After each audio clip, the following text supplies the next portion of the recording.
ഗസാതെരുവിലെ ചോര കണ്ടേ ഞാനും എഴുതട്ടൊരു കണ്ണീർ കാവ്യം. പിഞ്ചോമന മക്കളെ ചോരക്കായി ദാഹിച്ചലയുന്ന ചെന്നായ്ക്കൂട്ടം.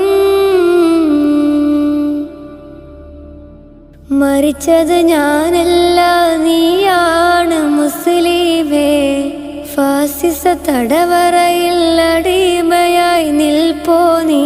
എന്ന് തീരും ഈ കണ്ണുനീരും മോചനം നേടുകില്ലേ? ഫലസ്തീൻ ചിരിയെന്നത് കാണാക്കിനാവല്ല, അറബിപ്പൻ വിളയുന്ന കാലം വരുന്നുണ്ട്. തഖ്വ കൊണ്ട്